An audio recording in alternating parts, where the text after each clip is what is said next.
Fidèles téléspectateurs, fidèles téléspectatrices, bienvenue à ces nouveaux magazines Santé et Société. Aujourd'hui, nous sommes heureuses de vous retrouver une fois de plus pour échanger sur tout ce qui a trait à la santé ainsi qu'à la société. Aujourd'hui, nous allons parler de la journée mondiale de donneurs de sang. C'est une émission que nous avons tournée avec le directeur du programme national des transfusions sanguines qui se trouve à Bandal. Et cette émission a été réalisée dans le cadre de la célébration de cette journée. Nous étions descendus sur terrain pour tourner la dite émission. Et ici, nous vous invitons à suivre ce qui s'est réellement passé et le déroulement de l'émission. Suivez.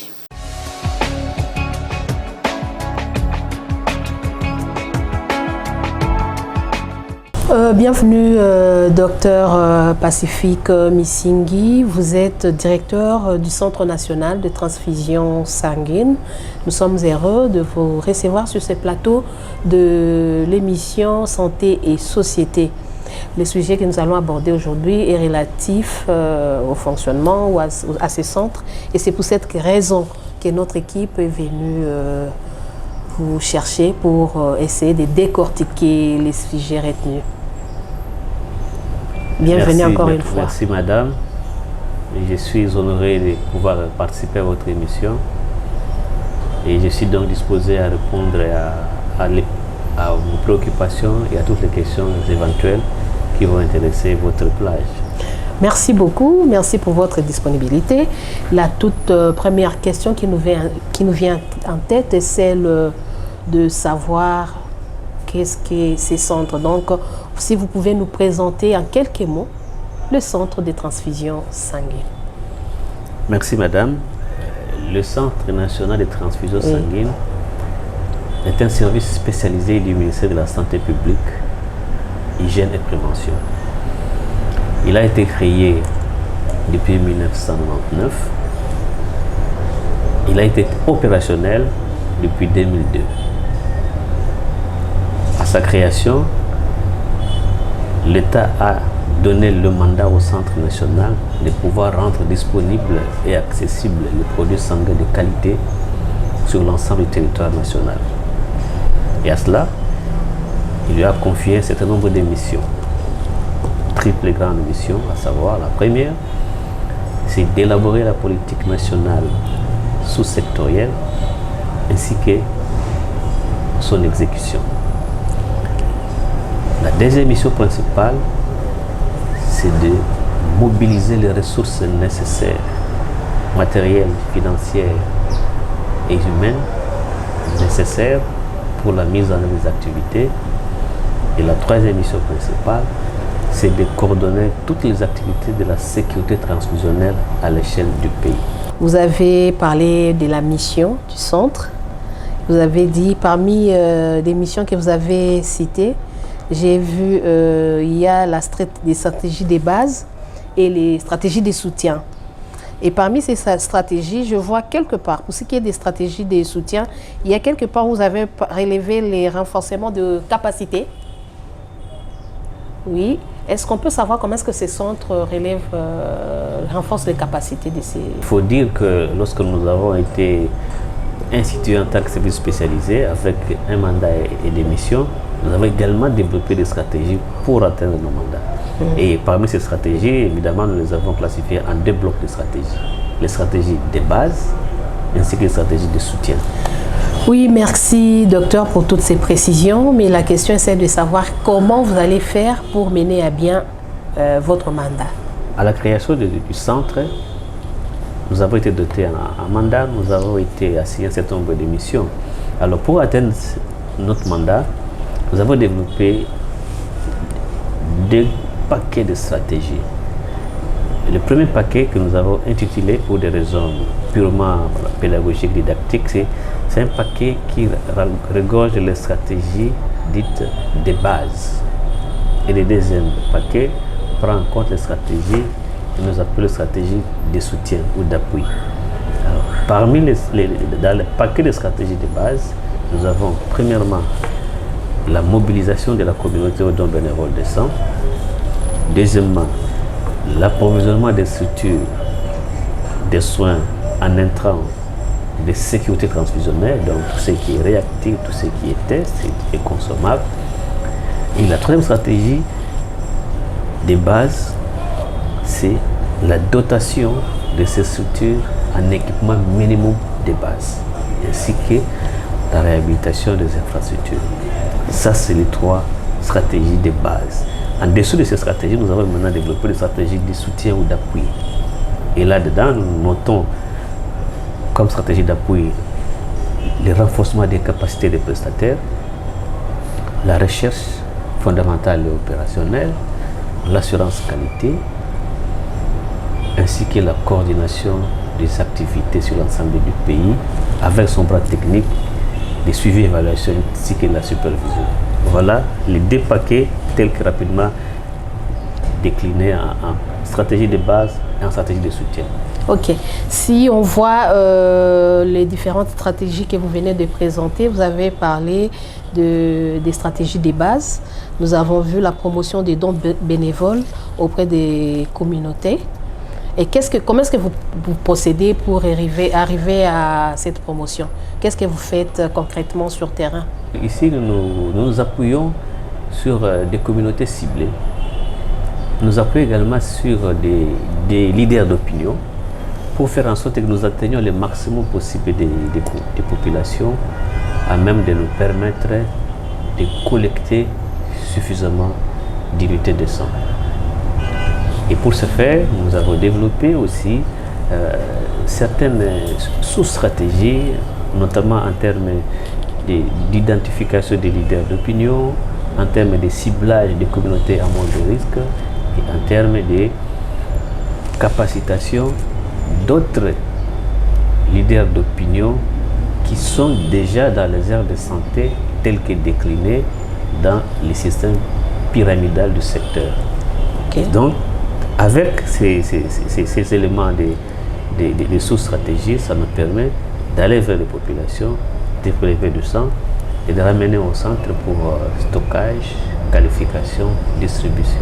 Ok, dans la stratégie de soutien, vous avez parlé de l'assurance qualité. Est-ce qu'on peut essayer de comprendre de quoi il s'agit en fait? L'assurance qualité comme stratégie de soutien, voyez-vous, nous sommes dans un domaine très pointu et nous devons nous rassurer qu'effectivement, le receveur d'un produit sanguin ou le malade qui bénéficie d'une transfusion bénéficie d'une unité de sang qui respecte les standards internationaux ainsi que les standards nationaux. Et donc, dans l'assurance qualité, nous devons savoir est-ce que les pratiques de sensibilisation, de la mobilisation et de collecte de sang ont été respectées.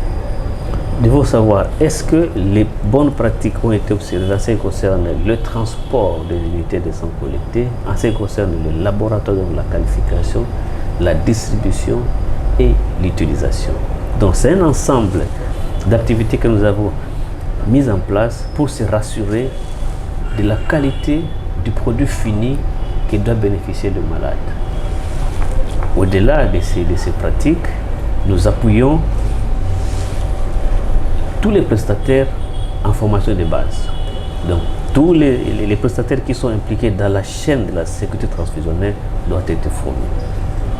Tous les prestataires qui sont dans la chaîne doivent poser des actes en s'appuyant sur les écrits. Parce qu'en matière d'assurance qualité, tous les protocoles sont élaborés. Tous les standards opérationnels sont appliqués et le praticien doit appliquer ce qui est écrit. Et il doit écrire ce qu'il a pratiqué. Voilà les éléments minimums de base d'assurance qualité que nous avons mis en place. Et l'on considère que chaque responsable d'une chaîne ou d'un des maillons de la chaîne de transfusion fait office de répondant qualité. Donc nous avons développé les manuels de qualité, les fiches de qualité, les fiches de prélèvement et tous les outils pour que l'on se rassure qu'effectivement l'unité collectée, qualifiée et utilisée a respecté les normes établies par le pays ainsi qu'aux standards internationaux. Fidèles téléspectateurs, fidèles téléspectatrices, vous qui venez de nous prendre en cours, nous sommes ici au Centre national des transfusions sanguines. Nous sommes en train de voir en quelque sorte ce qui se passe dans ces centres. Et pour ce sujet, nous avons comme invité les docteurs Pacifique Missingi, qui est les directeurs, les responsables de ces centres. Alors docteur, vous venez là de nous parler des stratégies. Est-ce que vous pouvez nous... Parce que nous sommes en train de voir, nous sommes dans votre bureau, nous sommes en train de voir les différents tableaux. Est-ce que vous pouvez, en quelques mots, nous présenter les différentes représentations qui sont là par rapport au fonctionnement du centre? Et de quoi s'agit-il d'abord, avant que vous puissiez vous mettre debout, les tableaux que nous sommes en train de voir, de quoi s'agit-il? Comme je vous l'avais dit, que le centre existe depuis 1999, donc il a quand même pris assez de temps, il a pris assez de l'âge. Ce que nous avons résumé dans ces différents tableaux, c'est juste un recul des 13 dernières années par rapport aux résultats que nous avons obtenus depuis que le centre est en fonction. Alors vous allez voir qu'il y a des tableaux qui proposent au public l'évolution de certains de nos indicateurs, parmi lesquels la proportion des dons collectés auprès des donneurs bénévoles de sang. Comment ça a évolué ces 13 dernières années? Il y a aussi un tableau qui montre la proportion des dons qui ont été testés conformément aux normes nationales sur l'ensemble des dons collectés. Mais il y a également d'autres tableaux qui vont vous montrer quelle est finalement la contribution de la sécurité transfusionnelle dans la réduction de la mortalité maternelle infantile. Qu'est-ce que nous avons fait pour pouvoir contribuer à réduire cette mortalité? Il y a également un tableau qui va vous montrer aussi quelle est la contribution que nous avons apportée dans la réduction de la morbidité liée à certaines pathologies, notamment le VIH, les hépatites B et C ainsi que la syphilis. Il y a d'autres tableaux, peut-être si nous avons le temps pour développer, qui passe aussi en revue tous les défis que nous avons maintenant et auxquels nous sommes appelés à surmonter. Et on a fait ces tableaux pour ne fût-ce que donner l'image de ce que nous avons fait ces 13 dernières années. Mais sinon, si nous rentrons les 20 dernières années, il y a beaucoup à dire. Ok, docteur, merci beaucoup pour ces différentes réponses et ces explications par rapport au tableau. Est-ce que vous pouvez maintenant nous expliquer en détail les différents tableaux que nous sommes en train de voir?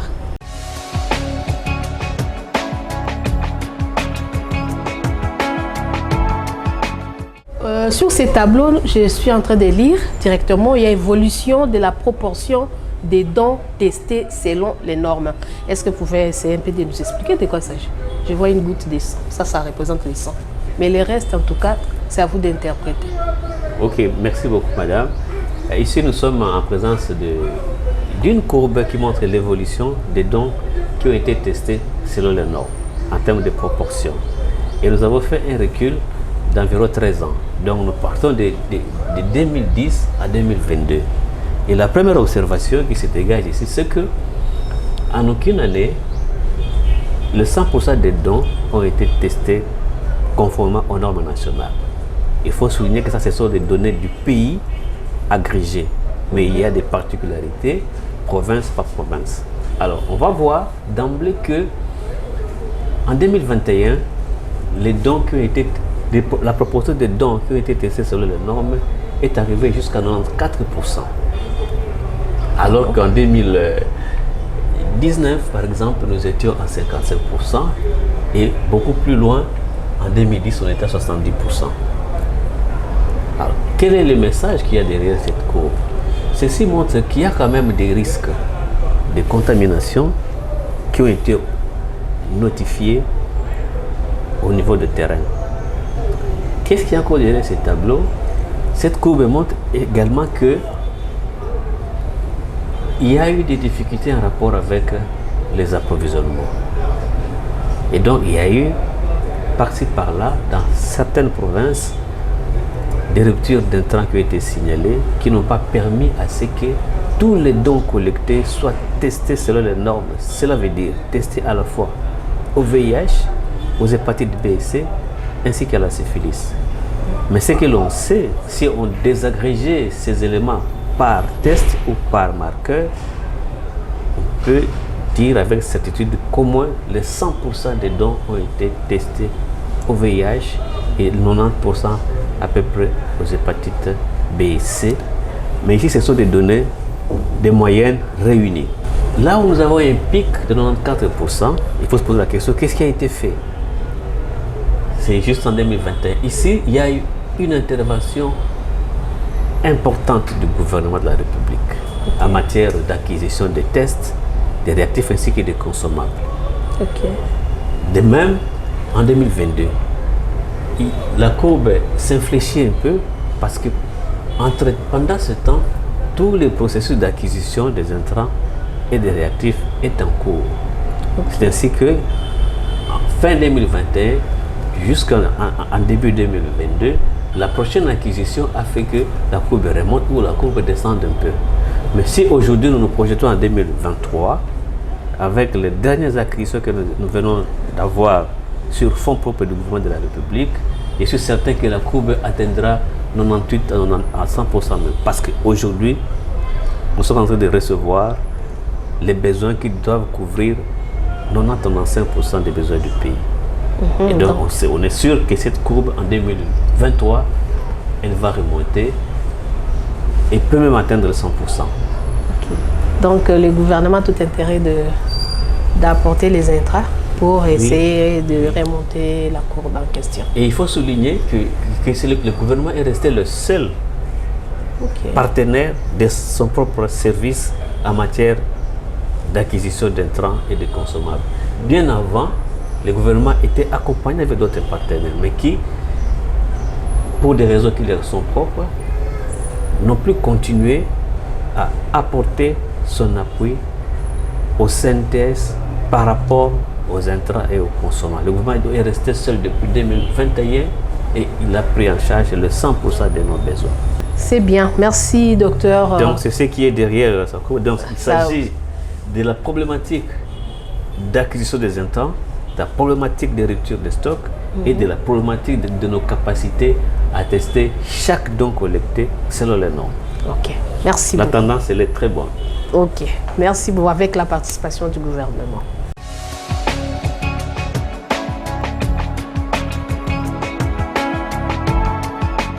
Et sur ce deuxième tableau, je peux lire contribution de la sécurité transfusionnelle, nombre de vies sauvées. Ça renvoie à quoi? Ok, merci. Ces tableaux, en fait, nous renvoient à l'impact des activités que nous menons sur des vies de la population. Et ici, nous avons donné un tableau qui prend 13 ans de recul et qui montre combien de transfusions ont été réalisées pendant cette période et quelles sont les cibles principales qui en ont bénéficié. Et nous avons pris ici essentiellement des cibles. Il s'agit des femmes en âge de procréer ainsi que les enfants de moins de 5 ans ou autour de 5 ans.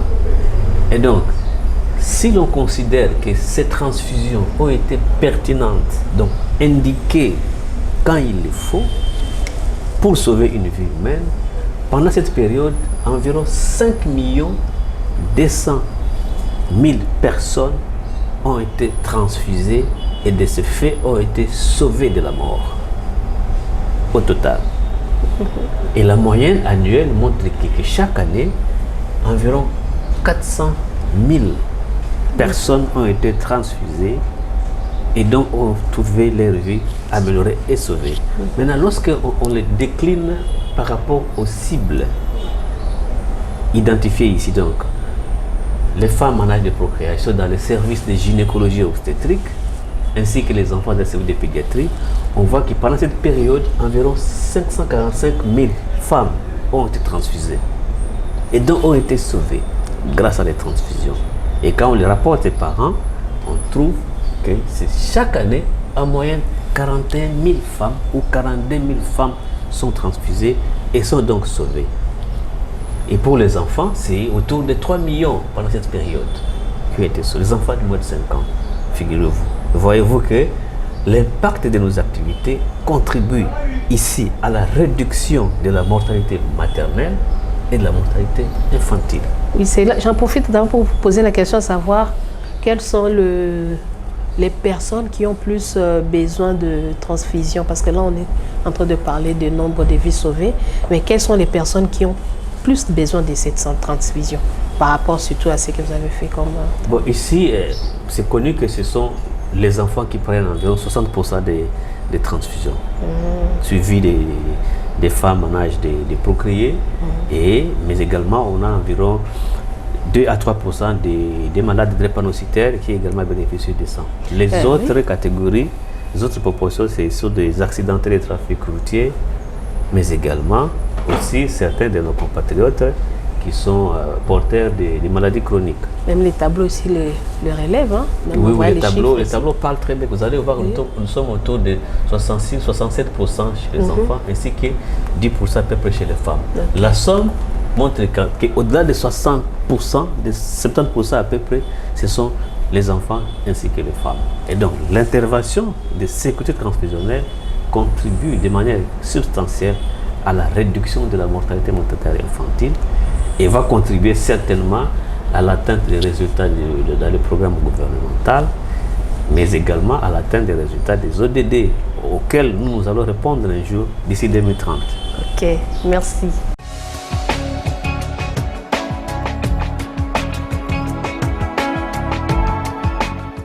Et sur le troisième tableau, il y a contribution de la sécurité transfusionnelle, nouvelle infection évitée. C'est quoi? Bon, ici, ce sont des infections que nous avons évitées grâce aux interventions de la sécurité transfusionnelle. Qu'est-ce qu'on veut dire par là? Vous allez voir que ce tableau, le tableau précédent montrait essentiellement les transfusions rapportées. Mais celui-ci montre essentiellement les dons qui ont été réalisés. Ça veut dire, durant cette période, combien d'unités de sang nous avons collectées, tout donneur confondu. Ici, nous avons collecté autour de 5 218 000 sur les 13 années. Et maintenant, tous ces dons, selon notre politique nationale, doivent être systématiquement testés au VIH, aux hépatites B, ainsi qu'à la syphilis.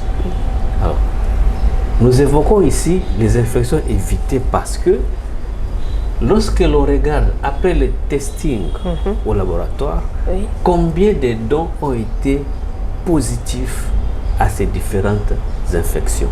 Et nous voyons que pendant cette période, environ 98 000 dons ont été testés positifs au VIH, 134 000 positifs aux hépatites B, 80 000 positifs aux hépatites C, ainsi que 70 000 positifs à la syphilis. Et ce sont donc des dons qui ont été systématiquement écartés. Oui. Parce que la politique, en matière de sécurité transfusionnelle, un don qui a réagi positif à l'un ou l'autre marqueur est systématiquement écarté. Et de ce fait, c'est une contamination qui a été évitée. Parce que ces dons ont été réalisés pour des raisons d'une transfusion. Oui. On s'est dit, si ces dons, les 5 millions n'ont pas été testés, on contaminerait 98 000 personnes au VIH, 134 000 personnes aux hépatites B et 90 000 aux hépatites C. Est-ce que vous collaborez par rapport à ça? Quand moi je vois le tableau, il y a des maladies, il y a le VIH qui est là, hépatite B et tout. Est-ce que vous collaborez avec d'autres programmes qui luttent contre ces différentes pathologies? Bien sûr. Déjà, en termes de principes, nos collègues qui sont en charge de la lutte contre le VIH et ceux qui sont en charge de la lutte contre les hépatites sont déjà en lien avec nous. Il reste d'affiner des questions opérationnelles de comment capter tous ces donneurs et les orienter vers les programmes en charge de ces pathologies. Mais il faut dire que ces dons ont été réalisés auprès des candidats éligibles aux dons qui ne présentaient aucun signe de maladie. Un volontaire qui se présente, voilà, je viens. Et chez qui on dépiste ces malades. Voilà. Alors on les transfère vers les collègues pour la suite de la cascade d'analyse et la suite de la prise en charge. Okay. Donc ce tableau montre que les activités de la sécurité transfusionnelle contribuent à la réduction de la morbidité liée aux hépatites B et C, au VIH ainsi qu'à la syphilis. C'est en fait l'impact de ce que nous faisons sur le terrain qu'on peut essentiellement noter.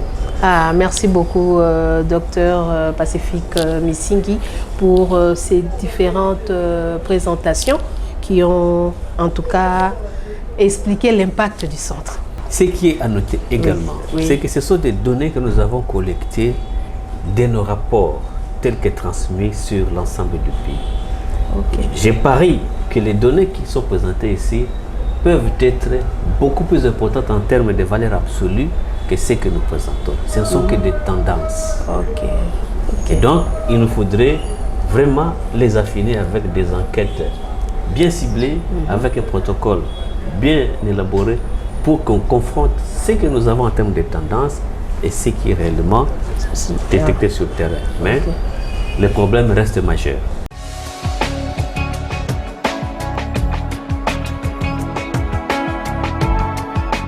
Et ici, nous pouvons lire il y a évolution de la proportion des dons collectés auprès des donneurs bénévoles des sangs. À quoi nous ramène ces tableaux, docteur? Ok, merci beaucoup. Ces informations, nous les présentons. On profite de ce mois, de la Journée mondiale des donneurs bénévoles de sang. Et ceci donc nous montre quelle est la tendance des dons que nous avons collectés auprès des donneurs bénévoles de sang les 13 dernières années. Et l'on voit ici que la courbe, elle est quasiment autour de 30-35% des dons qui ont été collectés auprès des donneurs bénévoles de sang.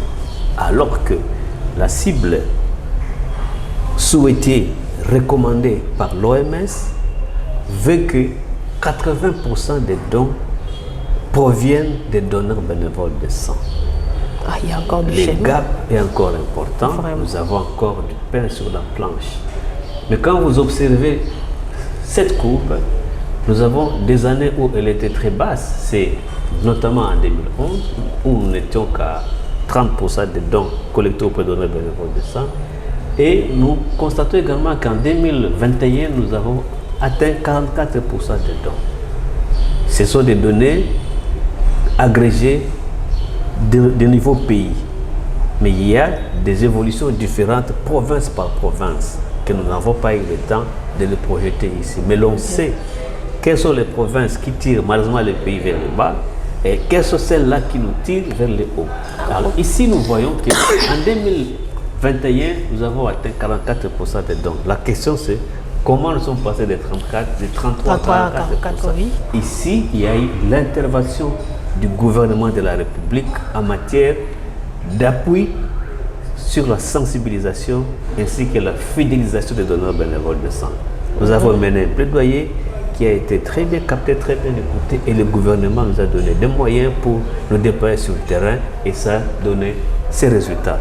Et quand vous dites que vous êtes déplacé sur le terrain, vous êtes parti en province, et qu'est-ce que vous avez fait pour que, vraiment en détail, ce que vous avez fait par rapport à ça, ici, à l'appui du gouvernement? Ici, de manière opérationnelle et claire, le gouvernement nous a donné les moyens pour acquérir des dépliants de sensibilisation, pour élaborer des banderoles avec des messages incitatifs au don de sang, nous a donné des moyens pour produire certains kits, des képis, des gilets, des polos, qui a fait en sorte que la visibilité de l'activité soit davantage retenue par la population et amener la population à faire les dons, fidéliser parmi elles certains donneurs qui étaient déjà découragés. Et donc c'est une intervention importante du gouvernement qui nous a permis d'atteindre les 44%. Essentiellement, gouvernement seul. Je continue à dire que jusqu'à aujourd'hui, depuis fin 2014, le gouvernement est resté le seul partenaire qui appuie les centres nationaux de transfusion. en différents intrants ainsi qu'en différents moyens de communication. Je lance donc un appel à votre chaîne pour que vous nous accompagniez, les gaps étant importants. Tout le monde est potentiellement transfusable et tout le monde a besoin du sang. Merci, docteur.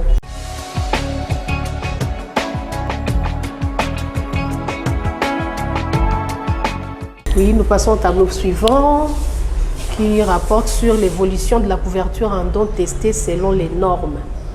Voilà. Nous avons dit que la norme veut que chaque don collecté soit testé au VIH, aux hépatites B, aux hépatites C, ainsi qu'à la syphilis. Ne serait-ce que cela. Et ça, c'est la norme pays, c'est la norme internationale.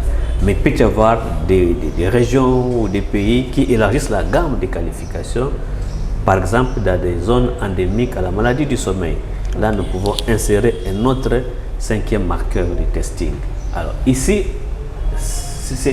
cet histogramme nous montre aussi sur l'ensemble des dons qui ont été réalisés, combien de dons ont été testés selon les normes et qu'est-ce qui est resté en termes de dons à risque.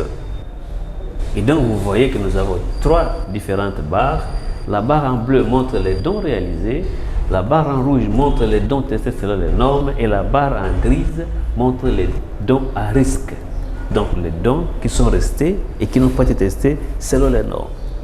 L'idéal aurait été que nous n'ayons que les 2 barres, la barre rouge et bleue. Au-delà de ça, que les 2 barres soient au même niveau. C'est-à-dire les 100% des dons collectés ont été totalement testés selon les normes. Donc ça montre qu'il y a une frange des dons à risque. Et vous allez voir, en 2021, puisqu'il y a une intervention importante du gouvernement, que la frange des dons à risque elle est petite, faible par rapport aux autres années. Ici, il y a une intervention importante du gouvernement en ce qui concerne l'appui à la sensibilisation et en ce qui concerne l'acquisition des tests et des consommables de sécurité sanguine.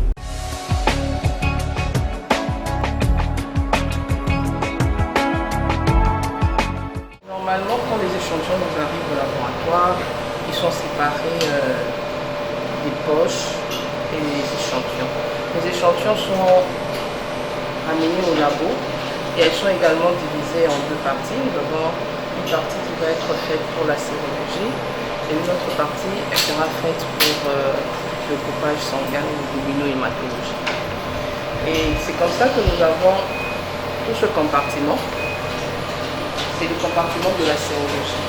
Et dans la sérologie, nous avons des automates qui font la même chose, c'est-à-dire nous testons les hépatites B, C, l'HIV et ainsi que la syphilis. Et ça se fait sur 2 automates différents. Nous avons les architectes. Nous avons l'architecte 1000. Nous avons l'architecte 1000. Elle fait les 4 marqueurs comme je viens de dire. Nous avons également l'architecte I2000 qui fait également les 4 marqueurs.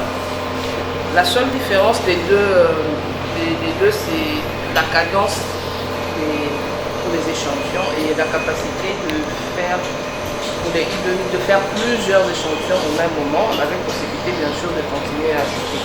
Donc la seule différence pour les deux c'est la cadence. Mais sinon, elle fait la même chose. Non, ça va faire déjà un bon bout de temps qu'on l'a. On travaille déjà avec. Un peu plus récente de l'autre côté, mais ça fait déjà un bon bout de temps qu'on l'a. On peut aller déjà dans les 4 ans, voire 5 ans. Donc, voilà. Et là, c'était pour ce qui est de la sérologie. Comme je disais tantôt, on a la sérologie et on a l'immunohématologie. Dans l'immunohématologie, nous faisons le coupage sanguin qui actuellement se fait encore de manière manuelle, mais elle se fait manuellement mais en tube. Donc nous avons 2 méthodes différentes, mais qui se fait en tube. Et nous avons également la partie compatibilité dans l'immunohématologie Et cette partie, elle est dans l'autre bâtiment, on va peut-être voir ça après.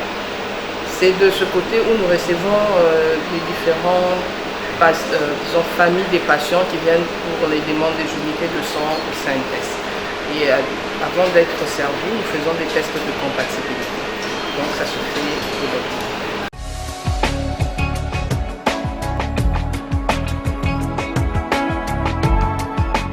Les temps, c'est les temps à la télévision. Fidèles téléspectateurs, nous sommes arrivés à la fin de cette émission. Vous avez tous suivi les explications que nous a fournies le docteur Pacifique Missingi, qui est le directeur du programme national de transfusion sanguine. Nous avons abordé un sujet par rapport à ce programme. Et je vous rappelle que les thèmes retenus pour la célébration de la journée de donneurs, de la journée mondiale du donneur des sangs étaient pour cette année 2023, sans plasma, partageons la vie, donnons souvent. Et c'est sur ces thèmes que s'est planché toutes les activités et vous avez suivi les réactions des donneurs et on nous a invités à donner les sangs pour sauver des vies. Alors c'est ici que nous terminons cette émission. Je remercie toute l'équipe technique. Je vois Padou Bomboussa, Daniel Chisungu et Yves Mukendi. À la direction générale, nous remercions le PDG du groupe de presse Tempête des Tropiques Sien TV et Trinitas FM, Alexis Moutandango Imwana, ainsi que le DRH Moubenga, Guillaume, sans oublier l'équipe rédactionnelle des canaux numériques télévision. Merci et les rendez-vous est pris pour une prochaine fois.